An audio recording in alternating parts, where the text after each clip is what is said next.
Vamos ler, com a ajuda de Deus e a guia do Espírito Santo, o livro dos Salmos, no capítulo 45. Salmos 45. Se todos encontraram, lemos então com a ajuda de Deus. O meu coração ferve com palavras boas, falo do que tenho feito no tocante ao rei. A minha língua é a pena de um destro escritor. Tu és mais formoso do que os filhos dos homens.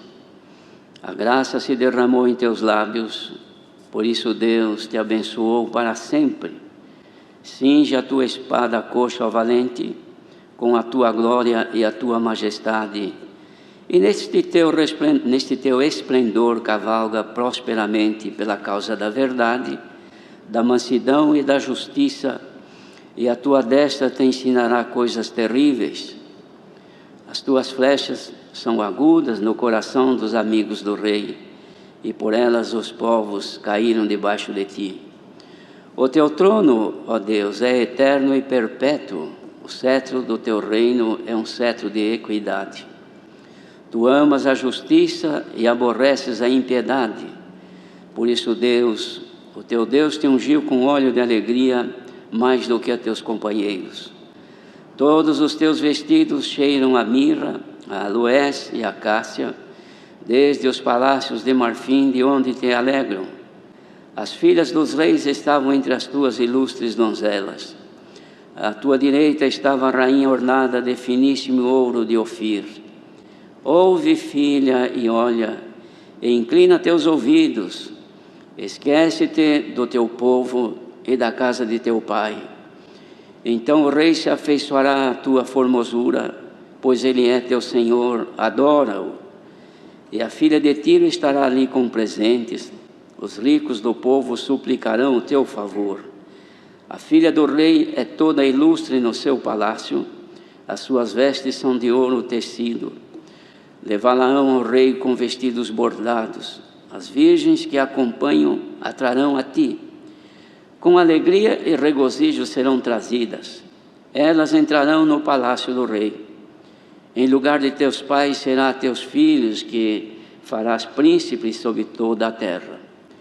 Farei lembrar do teu nome de geração em geração, pelo que os povos te louvarão eternamente. Amém. Queridos irmãos, a composição dos salmos sempre foram para louvar a Deus, cantar louvores a Deus, usando as palavras compostas pela inspiração de Deus no coração daqueles servos que Deus para isso havia escolhido. Este aqui é um cântico de amor que demonstra de forma descritiva e profética da união entre Cristo e a sua igreja. Os irmãos puderam acompanhar a leitura. O salmista descreve aqui que o seu coração fervia com palavras boas. Mas ele dizia então, no que se referia a isso? Ele dizia, falo no que tenho feito no tocante ao rei. Aquilo que ele havia se dedicado em fazer em prol do reinado a que ele pertencia, que era para o bem daquele reinado, e era também para a sua alegria de fazer parte dali. Ele, então, quando se falava nisso, ele sentia um fervor no coração, quer dizer, um aquecimento que aumentava na medida que ele se dedicava às palavras contidas nos assuntos concernentes ao reino de Deus.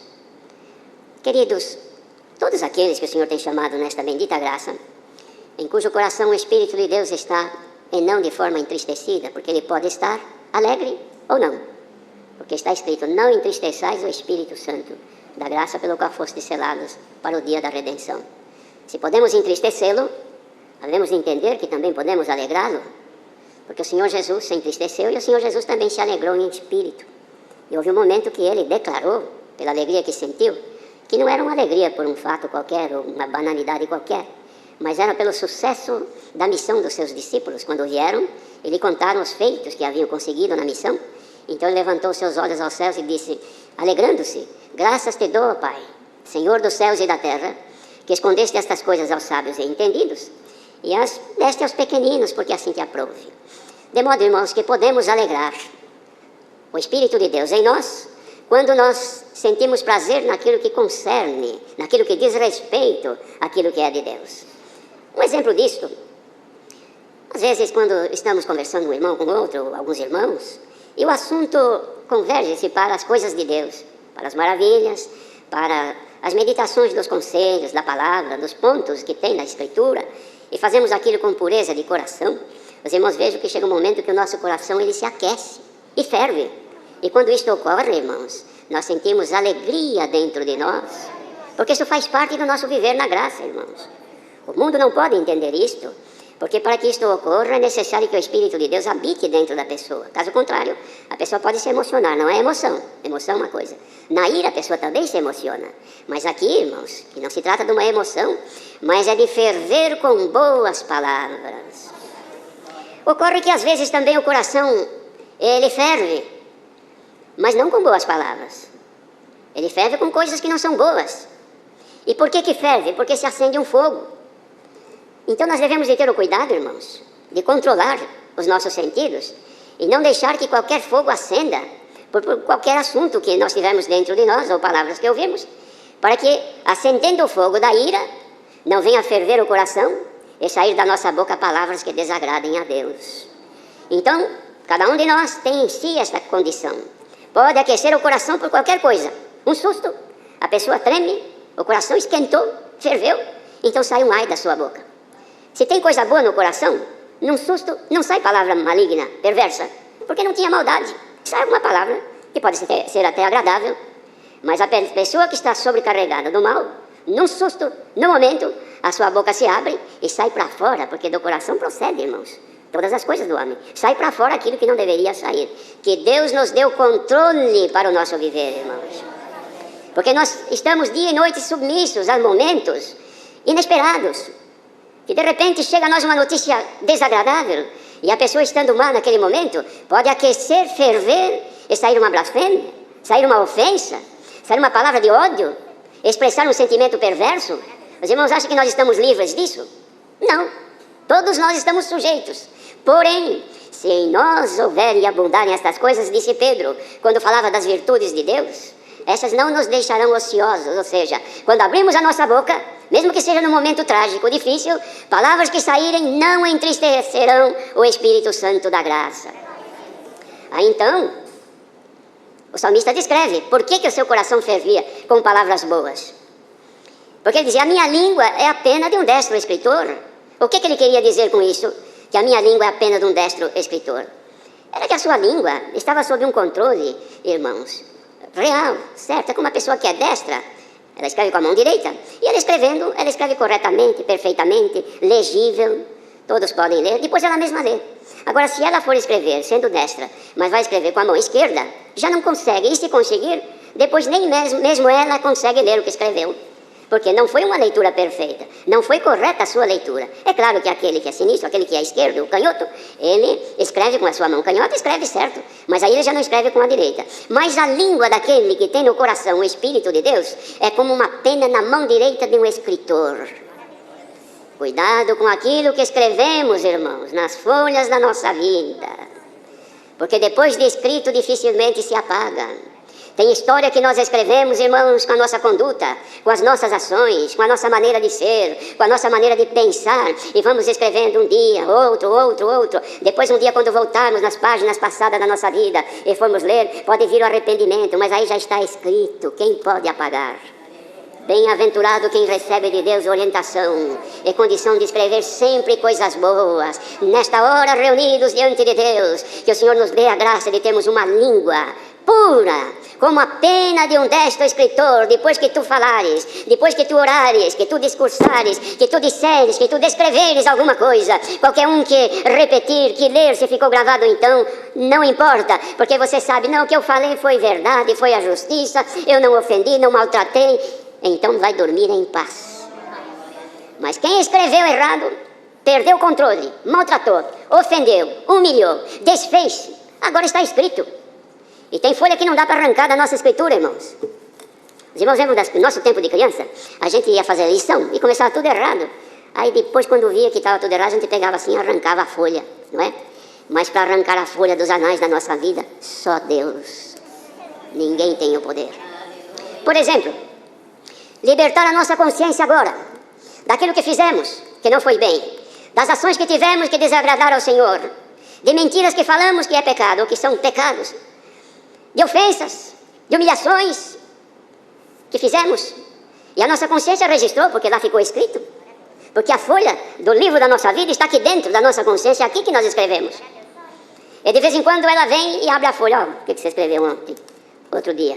Dá uma lida. E a gente está parado, de repente começa a ler. Ai, meu Deus, me lembro que eu fiz isso, que eu fiz aquilo. E agora? Eu não tenho poder mais de desmanchar isso.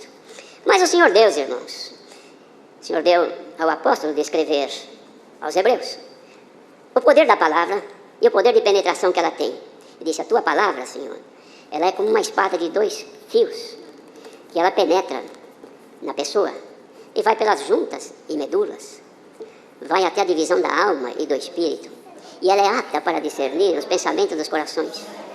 Irmãos, se somos crentes, vamos crer que a palavra pregada pelo Espírito Santo é uma espada que corta mais do que qualquer coisa. E ela vai entra pelos ouvidos, e entra aqui dentro e vai circulando pelo nosso cérebro, e onde encontrar os problemas que a palavra para a qual está sendo enviada, ela vai cortando. Isto é, se aceitarmos. A Irmandade aceita que a palavra entre dentro de vós e exole todo o mal. Bendito seja o Senhor. Porque se nós aceitarmos, irmãos, não haverão lamentações. Haverá glória e louvor ao nosso Deus. Por quê? Porque nós cantamos um hino agora há pouco, e neste hino veio a inspiração da obra que o Senhor Jesus fez em nós. Que tudo isso aqui é por causa da obra que Ele fez. Não precisa pregar deste jeito aqui para aquele que está no mundo, porque escreve do jeito que quiser, com a esquerda, com a canhota, escreve direito, escreve torto, escreve verdade, escreve mentira, a consciência está cauterizada, então é tudo igual. O que se faz hoje, repete amanhã e vai acumulando. Mas nós que tivemos a consciência lavada pelo sangue de Cristo, então nós temos um cuidado. Por quê? Porque nós estamos sob o trabalho de Deus para o aperfeiçoamento e podemos chegar na condição de que chegou aqui o salmista descrevendo a união entre Cristo e a igreja. E a igreja ele comparou ela com uma noiva para reinar. Uma moça pobre, uma moça que não tinha filiação, que foi encontrada por aí, mas o rei se agradou dela. Descobriu que era filha de pobres, que não tinha uma morada, não tinha roupa para vestir. Mas ele analisou, gostou e amou-a. E trouxe ela para ser preparada para reinar. Então agora que ela está aprendendo a linguagem do reinado de Cristo, que é o que nós estamos ouvindo aqui, aprender a escrever na mesma língua desta nação santa, falar as mesmas palavras desta nação santa, viver sob o mesmo domínio espiritual que todos vivem na graça, então agora é preciso ir sendo revestido para poder reinar. Então olha aqui o que nós cantamos. A tua igreja está se adornando para encontrar-se contigo, ó Jesus. Com santas vestes, está aguardando a tua face no reino da luz. Ver a tua face no reino da luz. É este o objetivo nosso, irmãos. É isso que estamos buscando alcançar. Revestir da habitação que é dos céus e desvestirmos daquilo que é da terra. A vestimenta da terra é vergonhosa, ela não agrada a Deus, ela nos afasta da presença de Deus. Por quê? Porque ela faz a gente escrever de forma que não se lê, a língua já não é mais a pena de um destro escritor. Por quê? Porque nós estamos ainda presos nas coisas desta vida. Mas agora neste reinado, saiamos, como o apóstolo também exortava os hebreus, vamos sair do arraial, saiamos pois do arraial, saiamos pois deste mundo de iniquidade. Bendito seja o Senhor. Quando, irmãos? Numa alusão que vamos dizer agora, Jesus estava falando com os discípulos e no discurso que ele dizia, e naquele calor de tudo que ele falava, os discípulos atentos, de repente ele olhou, viu que vinha lá umas pessoas, irmãos, que vinham para ali mexer com eles, ofender, maltratar, inquirir alguma coisa. Ele olhou e disse, olha, eis que se aproxima o príncipe deste mundo e nada tem em mim, levantemo-nos e vamos-nos daqui. Queridos, eis que se aproxima o príncipe deste mundo, na maldade, na impureza, no ódio, na divisão, de tudo aquilo que é bom. Ele quer estragar, porque o trabalho dele desde Adão para cá foi desfazer as obras de Deus, fazer escrever uma escritura que não se pode ler, tirar a pureza da língua, tirar a pureza dos olhos, contaminar a mente, fazer vestir as roupas que Ele dá. Glória ao nome do Senhor. Desnudar-nos das roupas que Cristo nos dá, nos leva embora a paciência que Deus nos deu de vesti-la, nos leva embora a virtude da humildade que o Senhor nos vestiu. Jesus nos vestiu com a humildade, mas vem o adversário, rouba a humildade, então não suportamos mais nada. O amor e a caridade que estamos vestidos com ela, bendito seja o Senhor. No momento de agressão, ele leva embora e nós passamos a odiar, a olhar com maus olhos, a separar-nos, a evitar-nos, a falar mal, a não querer o bem. Ó, igreja, desperta! O Senhor está querendo vestir e revestir a igreja, irmãos. Olha aqui. Ouve, filha, e olha, inclina teus ouvidos, esquece-te do teu povo e da casa do teu pai. Sabe o que quer dizer isso, irmão? Os irmãos se lembram o que aconteceu quando o servo de Abraão foi buscar a Rebeca? Abraão chamou seu servo: vem cá, vou fazer um concerto contigo. Põe a tua mão aqui debaixo da minha coxa e vamos fazer um trato. Você vai lá na minha parentela buscar uma moça, uma virgem, para ser mulher do meu filho. E assim fizeram o trato, e ele foi. E quando ele encontrou os irmãos, já conhece a história como foi. E falou com ela, perante seu irmão e seu pai. E ele disse: olha, ele está querendo levar você para casar-se com o filho de Abraão. Você aceita? Eu aceito. E você irá com ele? Eu irei com ele. Não foi isso que nós dissemos quando o Senhor nos chamou? Quando fomos batizados, não fizemos um concerto? Eu irei te seguir, Senhor.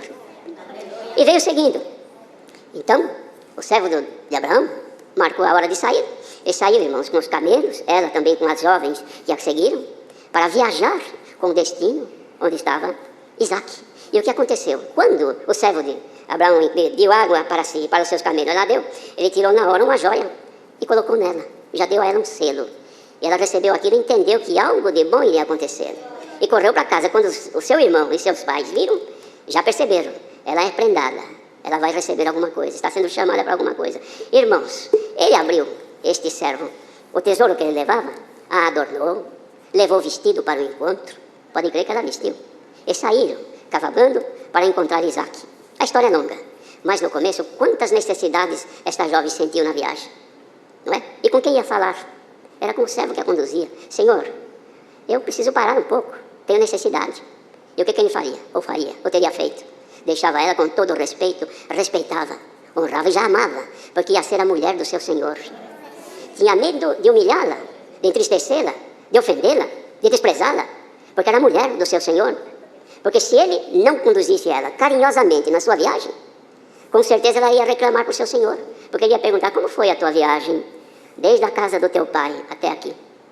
Então ela ia dizer: foi bem tratada. Tive fome, me deu a comida, estava com sede, ele proveu água, me cuidou, me respeitou, me honrou. Mas chegar, não, eu fui humilhada, me tratou mal, me ofendeu. Teve hora que eu estava morrendo de sede e pedi água, ele não tinha água para me dar. Glória ao nome do Senhor. Ouve, filha, e deixa a casa do teu pai. Isso foi dito para ela: você vai deixar a casa do teu pai? Eu vou seguir, porque vou encontrar com aquele que será o meu marido. Ele vai reinar e eu quero reinar com ele. Há entre nós, queridos irmãos, esta predisposição de deixar este mundo. Como disse Jesus: vós não sois deste mundo, como eu do mundo não sou.